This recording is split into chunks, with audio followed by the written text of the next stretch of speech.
What's up, guys, and welcome back to the third episode of Holy Toledo, brought to you by On the Screws. Today is July 27th, 2020. It's a late night. I'm your host, Turner Givens, and with me, as always, my co-host, Drew Messiger. What up? So today we're going to be doing our nice little recap of the four-game set with the Seattle Mariners, and it was an interesting one. I'm not going to lie. It was a very interesting four-game set. We've had some drama go on. You know, we know JV's out. We'll talk more details on that. Urquidy and Yordan Alvarez are back in Corpus Christi, getting ready to get back with the team. So hopefully they're back soon.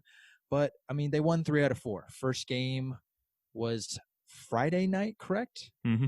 Friday night. JV versus Marco Gonzalez, and the final score was 8-2. Astros won on 10 hits. JV looked really good, man. He looked exceptional. Besides the early home runs that scared me a little bit. I'll be honest. But he'll give up his fair share of home runs. Yeah, it just comes with being a power pitcher. I mean, you're just going to leave some over the plate, and some days you're going to take advantage of it. But yeah, for the most part, I thought he did well. If we take a look at his box score, 6 innings, 3 hits, 2 earned, with two being the home runs. Only a walk with 7 strikeouts. I mean, not a bad day. Not a bad day at the ballpark. I mean, dude's 37. He's still out there performing. He's still our dog. So, gotta love a JV win. Yeah, so towards the end of the game, I think after the game, Dusty Baker was interviewing. He said that Verlander said he was feeling good, ready to go, but his arm was a little tender. And that's when they decided to pull him out. And then obviously, the news came a couple days later from Chandler Rome of Houston Chronicle first came out and said that he was going to be out for the rest of the season. And everyone's freaking out. And then Dusty Baker comes out and says, well, he'll be out 2 weeks. We'll reevaluate then. It's a forearm strain. Then Justin Verlander comes out and says, everything is false. Mm-hmm. I'll be out. Or Dusty was correct. I'll be out about 2 weeks, and we'll go from there. So, dude, we got to have a little responsibility with the media, man. That was freaking people out. Yeah, I'd like to say shame on media for that. Sometimes you got to put 2 and 2 together. Also, I mean, usually a forearm strain, as we know, usually leads to elbow problems, UCL tears. But yeah, it's just, we had talked about this previously, man. It's just the wanting to be first mentality. Like, we got to get this out there. But yeah, that was scary at first. I'd like to see how this is going to play out the next couple of days. See if there's any more tightness, any other injuries. But if JV's coming out and saying he's fine, I'd like to say he's fine. I don't think he's the type of guy that's going to cheap shot us out of that. Yeah, I just think they're going to be, they're going to be cautious with everything with how everything's going. But yeah, you're right. If he came out and said it, I'd like to believe him more than a reporter coming out with sources. JV's our source. If JV's coming out and saying he's the only source we need, right? Yeah, that's all I need to hear, man. He's a veteran. He's done it. He knows his body better than anybody else. Man, what I really want to do, I kind of want to take a look at the box score of this game. Just kind of break down some key performances we had. Really, man, with I know this is an Astros podcast, but I kind of want to talk about the Mariners. Someone in particular with the Mariners. Listen, dude, Kyle Lewis is a stud. He is. He's a stud. I know. Picked him up on fantasy immediately, right after this game. Not a bad pickup, man. I know we had talked recently about the fact that, what did he have? 6 home runs in 8 games last season. Starts off the season now 2 home runs in 4 games. I mean, you taking Verlander yard. You took McCullers yard. Am I right? Yeah, Oppo on a breaking ball. It was left up, but it was. I mean, he went the other way with it. He's been pulling the ball. He's been going Oppo, but this game he just got an elevated fastball up and in. Kind of caught too much of the plate by Verlander, and he yacked it. He hit like we said, that's going to happen, man. I mean, that's going to happen with guys that are, velo guys for sure. But velo guys elevates the ball well and just didn't get up enough. And Kyle Lewis is a strong kid, and how far? I can't remember exactly how far this home run went, but he hit it like 100 plus miles an hour. It went like 438 feet over the train tracks. Mm-hmm. Absolute bomb, dude. How about Marco Gonzalez? The first couple innings, he was looking kind of smooth. He's a good. He was kind of scaring me. Lineup wasn't doing much against him.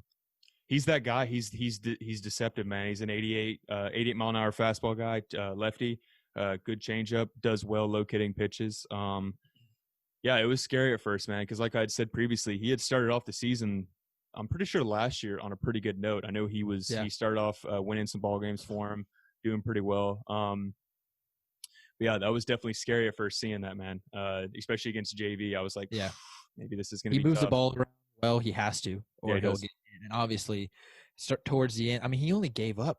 How many hits did he go? Let's go to his line score. He gave up 5. He gave up Hmm. 5 hits, right? Yeah, 5 hits. Okay, 5 hits and 4 1/3. But really, I mean, at first he was cruising. Hmm. He struck out. I'm pretty sure he struck out Springer and Altuve the first 2 at bats. Springer, Altuve, Bregman had a strikeout, and Maldonado. That was it. I mean, the dude. I mean, there's only 5 strikeouts in the game. Altuve accounted for 2 of them. Yeah. If we really want to talk about someone that's been seeing the ball well over these past 4, Michael Brantley with a big home run in Yeah. game 1, put him out in front. Maldonado hitting extremely well. It must be the year of the Martin catchers, Maldonado, man. man. It's We the year haven't of the had a good catchers. hitting Yeah, catcher in a long time. So it's since about time that, yeah, since I mean, Castro. Yeah, Castro, it's been a while. honestly, Castro was on and off too. I mean, Mm-hmm. Brad Osmus, not a good hitting catcher. No. Jason Castro was supposed to be fantastic, and he was fairly average for the Astros. But it's good to see the offense is going to have to pick it up, right? Mm-hmm. The rotation isn't super deep. Now that JB's out, it's even more shallow. So the offense is really going to have to pick it up, and they did that throughout this series. I know they lost game 3. We'll get to game 3 a little bit later, but game 1, I was pleased with game 1. I was pleased with game 1 too. Get the jitters out, first game of the year. But 10 hits is really good out of the gates. Yeah, I thought it was. I thought it was good, man. I mean, like we said, JV settled down after some early struggles. Like we always say, man, he's a veteran. He's been here. He's done it before. Not a big issue. I really liked how Brantley swung it. Really liked how Martin Maldonado swung it. I think overall, just a really well played first game. Well, we had. Do we have 2 debuts too on the Astros? Blake Taylor and is it Eolis Paredes? Enoli Paredes. Yeah, Paredes also. Mm-hmm. So the Astros have a lot of young guys. Yeah, guys to look out for. I mean, Strom himself. Strom himself, man. He's talked highly of Paredes. He's talked highly about a lot of these young guys. It's great to see. I mean, even though a lot of these dudes have not had a lot of experience past AAA, it's still good to see, man. I mean, it's always comforting knowing we have some younger guys who potentially could be able to take over for us. Yeah. So overall, good game 1. Mm-hmm. On to game 2. McCullers got his debut his first start since 2018. Was it playoffs when he got yanked? Yeah, playoffs. He looked pretty good. Yeah, he looked good. 3 walks, 6 innings, 3 walks, 6 Ks, 2 earned. He moved the ball. His changeup looked fantastic. Mm-hmm. His changeup was really good. He had some struggles early with his curveball. I mean, it was pretty sporadic. He wasn't locating it well. The break was good on it. He just couldn't get in the zone early on. 10 hits again, though. The offense was figuring out that game. Every single person in the Astros lineup had a hit. Martin Maldonado had 2. Maldonado's a dude right now, man. Just the catchers in general, like we said. I mean, they're hitting really well. I mean, I didn't expect it. I didn't expect too much from Lance. I didn't think he'd go 6. I thought maybe he was gonna get capped at 4 or 5. He kept his pitch count low, man. He did a good job keeping the ball on the ground. Mm-hmm. Did a good job taking care of batters. Fastball life's there. We saw that. It's not something that shied away. Usually, guys after getting Tommy John, usually maybe go through some slow starts, but he went right ahead, man. I mean, we saw literally yesterday Ohtani kind of dealt with some problems coming into his first start. Same thing with Lance. I mean, they both hadn't thrown since 2018. Fortunately enough for us, Lance had a good game. But yeah, it was really mostly for this game. It was seeing how Lance was going to do starting off a new season. Like you said, man, he got hit by Kyle Lewis, a home run to right field, and then Kyle Seager's also having a really good start to the year too, and these were the only 2 guys that really did damage against McCullers for those 6 innings. I mean, he cruised through most of the lineup. Nobody else really did too much damage. Yeah, I mean, it's a Seattle team, like you got to give love to Lewis. You got to give love to Seager. They're two guys that are going to have to lead that team. JP Crawford JP Crawford as well. in there too. Mm-hmm. But yeah, overall, man, I was just really impressed with how Lance threw the baseball.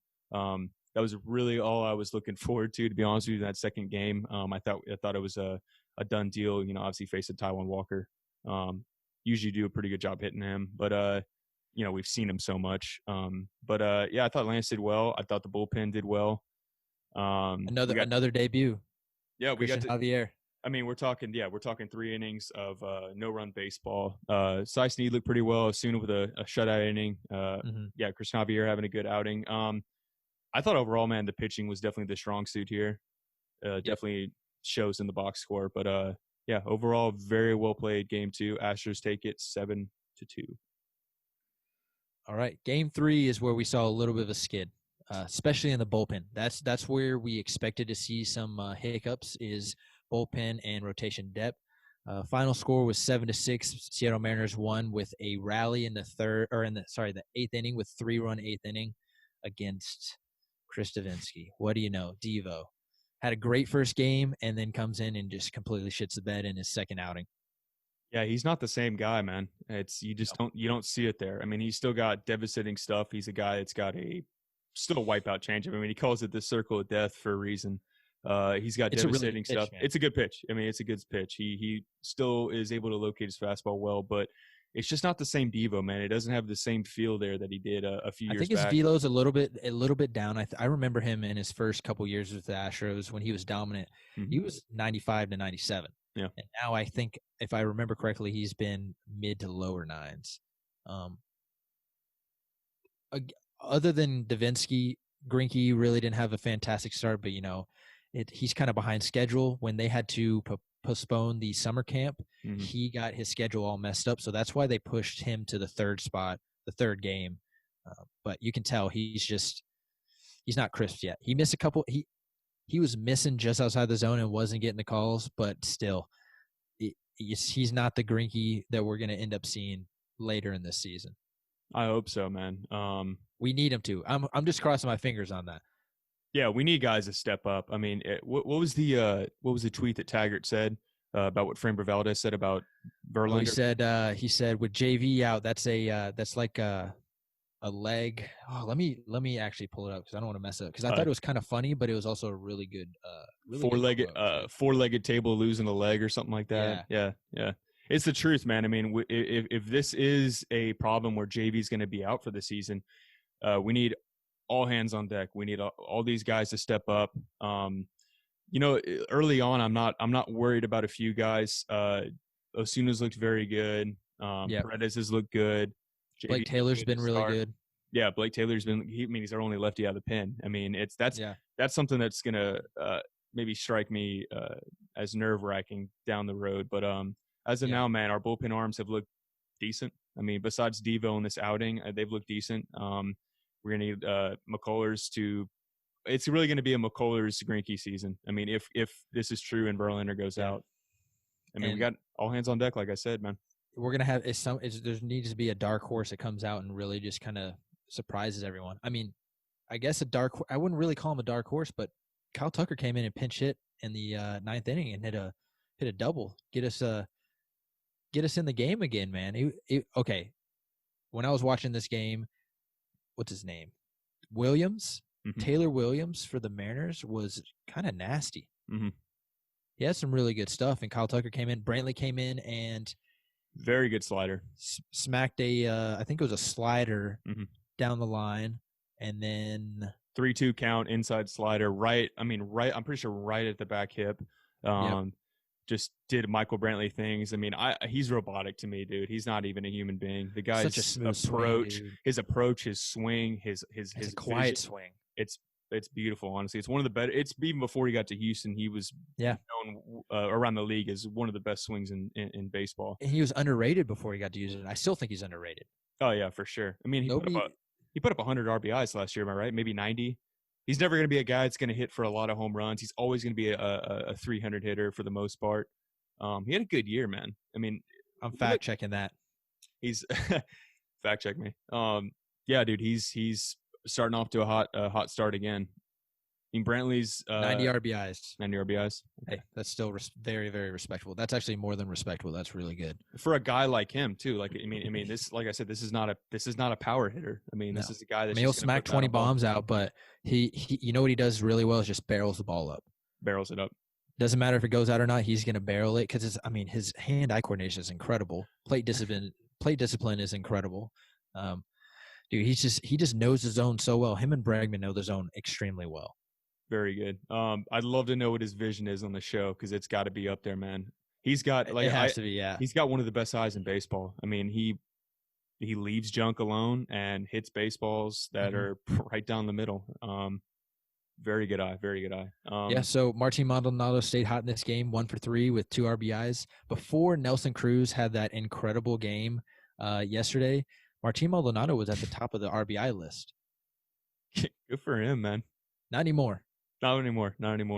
So it's looking like, I guess, it's going to be a Maldonado Garneau type of season. Yeah, I think Garrett Stubbs is going to pinch run until we cut down the roster, and then he won't be on the roster anymore. Listen, man, I like that. I mean, I can't imagine it's going to be too difficult for him to catch 3 in a row and then take a break. No. Garneau's looking, I mean, from watching him at summer camp and seeing him in previous spring training games, he's a good glove back there. He runs stats pretty well. Then again, he can't go wrong having McCullers, Verlander, and Greinke. They're, pros at their craft for sure. But yeah, man, catching's looking good so far. Yeah, it's good too that we're putting up a bunch of runs and that they can not only pinch hit for guys, but do some defensive changes where say Maldonado, we're up a lot. Maldonado can come out of the game. Garneau can go in and catch the last couple innings just to give him a little bit of a break. It might not seem like a lot, 1 or 2 inning break, but in the long run, especially with 60 games and 66 days and then a long playoff, it'll pay off in the end. For sure. Without a doubt. So, I mean, overall, starting pitching wasn't impressive, but then the bullpen kind of came together. And other than Davinsky, who ended up losing the game for the Astros, the young guys did good. Yeah, I mean, Devo's credited with 3 earned runs. I mean, Biagini had some early struggles. I believe he got a couple runners on base to start off. Only through 2/3 of an inning. Came in to relieve Greinke. Abreu, good outing, 1.2 innings.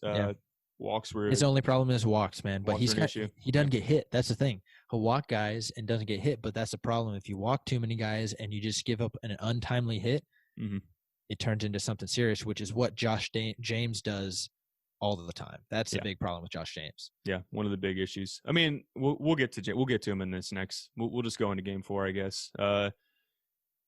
Game 4, man. Astros. This game ended literally 30 minutes ago. Astros 8, Mariners 5. We got the win. Went to Bielak. He said his name on the broadcast. Bielak. Brandon Bielak. Graveman got the loss, and Osuna with the save. You look at the box score, man. Josh James, 3 innings, 3 hits, 3 runs, 3 earned, 5 walks, 5 strikeouts, and a home run. Yeah. Dude, the walks, that was the biggest issue, man. The walks kill him, man. You can give up a solo bomb, but you can't give up a bomb with runners on base. And those 5 walks will definitely come back to bite you.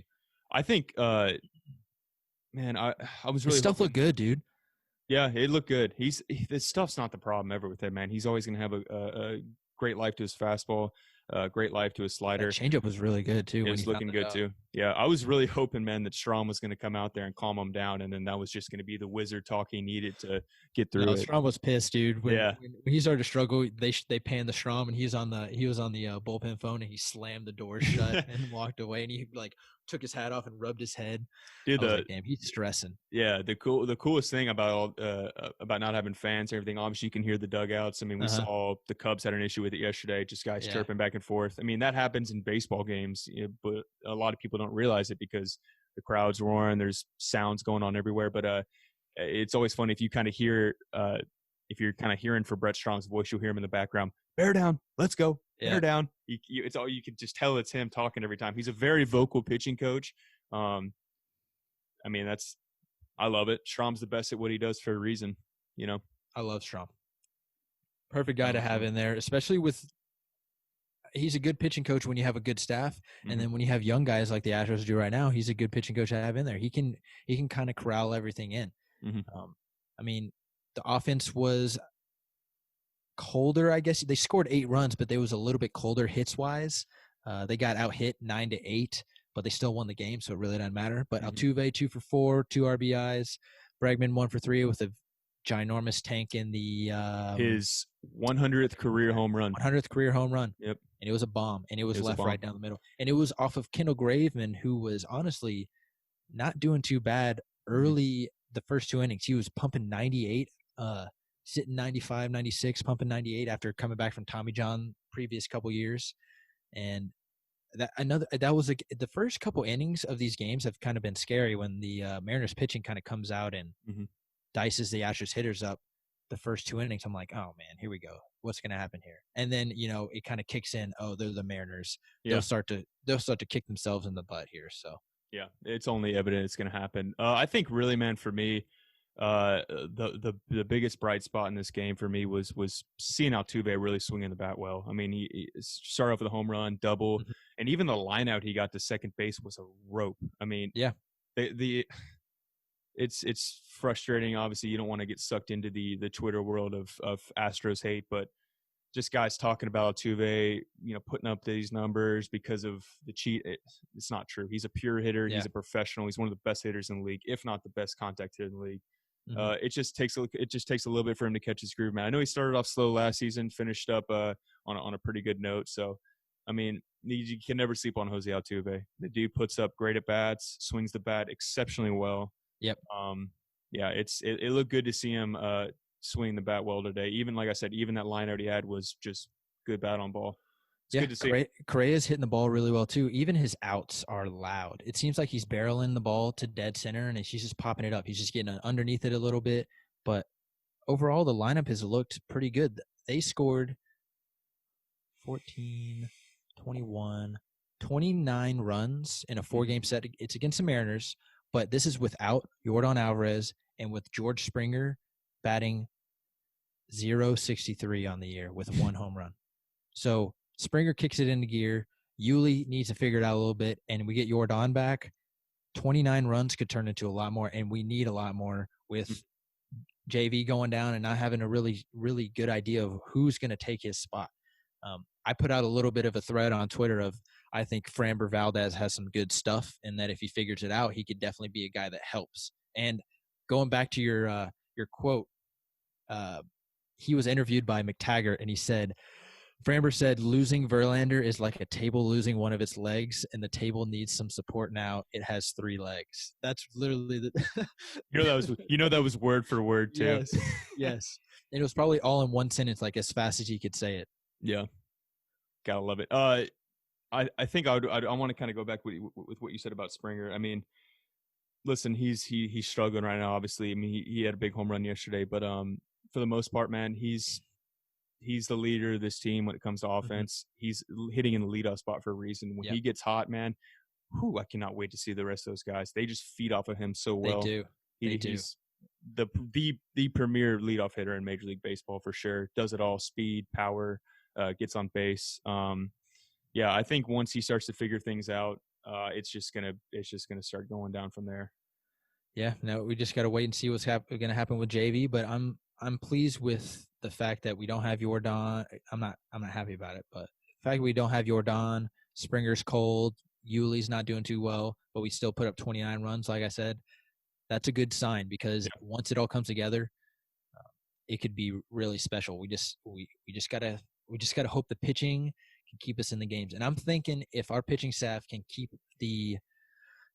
the opposing teams to five or less runs, this offense can definitely produce enough to win those games. What do you think? I'm sorry, one more time. I was looking something up. What do you think? I was thinking around 5 runs is what our pitching staff needs to keep the game at for our offense to be able to win games. There's others like the Mariners, their staff needs to keep them probably. If they wanted to win more games against the Astros, they would need to keep the Astros to 3 runs. Yeah, that's about I think if the staff can keep it below 5 runs, 5 or less runs, this offense can definitely put up numbers. I think with the insecurity of our bullpen, even though they had a great opening weekend, I need to see if he comes back healthy. I need to see JV go at least 5 or 6 every game. I need McCullers going 6. I need Greinke going 5 or 6. Yeah. And I need good performances out of Devo. I need good performances out of Blake Taylor. I mean, obviously only lefty, like we said. Ryan Presley. Ryan Presley Did as he well. throw game one? Game He one, didn't he? he came He in. hasn't thrown yet. I thought he came in game one. I must have been seeing summer camp stuff. I could have No, he swore hasn't that he thrown yet. flashed in. Oh I well, think they might be saving him. But he's a still guy. Ryan Presley as well.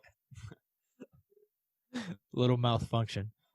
The lighting goes down. There we go. Yeah, Ryan Presley as well, man. Don't have your Queedy back, so he might push a guy back into the bullpen. Honestly, if they think Framber is better suited to jump into the rotation where your Queedy's back, Josh James might bounce back into the bullpen where we could see him be a little bit more successful. That's something that I could see happening. Yeah, I can agree. Before we wrap it up, man, just kind of want to break down the West as we have it now. As of now, Astros at the top, 3-1. Athletics 3-1. Also, Rangers 1-2, Mariners 1-3, and the Angels at 1-3. We've said it before in our West preseason predictions. The Athletics are going to be a big problem for them. They got big bats up there. Yeah, my boy Matt Chapman. Now. Yeah, my boy Matt Chapman. Yeah, man, it's really just gonna be staying ahead of this Athletics. Yeah, gotta stay ahead of them. That's really the only threat right now. Yeah, that's the only obviously threat. we're only 4 games in. We don't know, but if we're going to be realistic, that's probably the only threat. Angels honestly do not look good right now. No, if Ohtani can't get out of the first inning, then that also, like we said, that might also be a knocking the rust off thing. He had that same problem in 2018 when he first came out there. Just nerves, I imagine. He's still young. But yeah, I'm really just scared for the Athletics, man. That's the only real guys in the West that I think is gonna put up any fight. But yeah, overall, man, a good weekend. Good first series. Should have been 4-0. Let's be honest. Devo kind of blew it there for us. But yeah, good first series. I thought everything kind of went well. Let's pray for Verlander to get back. Can't wait for Alvarez to get back, and can't wait for Urquidy to get back. Yeah. So that's it for the recap, guys. Tomorrow, the Astros will start is it a 2-game set versus the Dodgers? 2 games. It is going to be, it's at home. It's later it's 8:10. Framber Valdez, who I hope can prove me right, versus Walker Buehler. That's going to be a tough opponent. And we will be putting out a preview of that tomorrow on the same platforms as usual, Spotify, Google Podcasts, Apple Podcasts. So we hope to see y'all soon. Peace. See ya.